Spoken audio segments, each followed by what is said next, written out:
Anthony Jennings, inamin na no read no write nang mag-umpisang mag-artista. Ipinahayag ng kapamilya actor na si Anthony Jennings na hindi siya marunong magbasa o magsulat nang magsimula siya sa kanyang karera bilang isang artista. Sa isang podcast, inamin ni Anthony na dahil sa hirap ng buhay, wala siyang ibang choice kundi magtrabaho para makatawid sa araw-araw at hindi nakapag-aral noong kanyang kabataan. Ayon kay Anthony, natapos lamang niya ang ikalawang baitang sa elementarya dahil sa kahirapan. Nang mag-audition siya upang maging isang artista, nahirapan siyang magbasa ng mga simpleng linya mula sa script. Well, oo, regret ko pero hindi 100% na sobra kong kasalanan, 50-50, hindi kasi ako nag-aral. Ani Anthony, inamin niyang hindi siya nakapag-aral ng husto at nagkaroon siya ng mga hadlang na naging dahilan ng kanyang kakulangan sa edukasyon. Elementary lang, hindi ako marunong magsulat. Pumunta ako sa ABS noon, hindi ako marunong magsulat.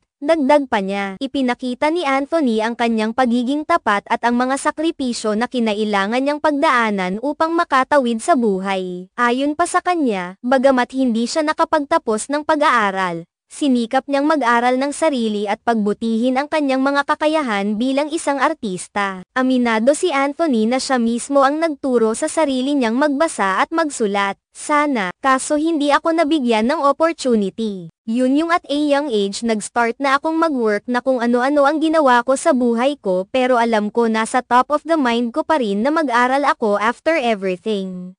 After anong mangyari, pahayag ng aktor. Dito, inilahad ni Anthony ang mga personal na pagsubok na humadlang sa kanya sa kanyang kabataan, at kung paano niya nilampasan ang mga iyon sa pamamagitan ng sariling pagsisikap. Bukod pa rito, sinabi ni Anthony na habang nagsusumikap siyang matuto, tinulungan din niya ang kanyang mga kapatid na makapag-aral. Pinag-aral ko ang mga kapatid ko kasi syempre ayoko namang matulad sila sa akin. Hindi ako marunong magsulat kung makikita nyo. Ang pangit ng sulat ko. Aniya, ipinakita ni Anthony ang kanyang malasakit sa kanyang pamilya at ang kanyang kagustuhang hindi maranasan ng kanyang mga kapatid ang mga pagsubok na kanyang hinarap. Naging gabay siya sa kanilang pag-aaral at nagsikap siya upang mapag-aral ang mga ito, na may layuning mapabuti ang kanilang kalagayan sa buhay. Ipinahayag din ni Anthony na hindi niya palalagpasin ang pagkakataon upang tapusin ang kanyang edukasyon. Sa kabila ng mga pagsubok na kanyang naranasan, nagsisilbing inspirasyon sa kanya ang kanyang mga karanasan upang mapagtibay ang kanyang determinasyon na magpatuloy at magtagumpay. Hindi lamang sa showbiz kundi pati na rin sa personal na aspeto ng kanyang buhay. Sa kabila ng kanyang mga paghihirap sa pag-aaral noong kabataan, nagsilbing aral kay Anthony ang mga karanasan na ito at nagsusulong siya ng mas mataas na edukasyon,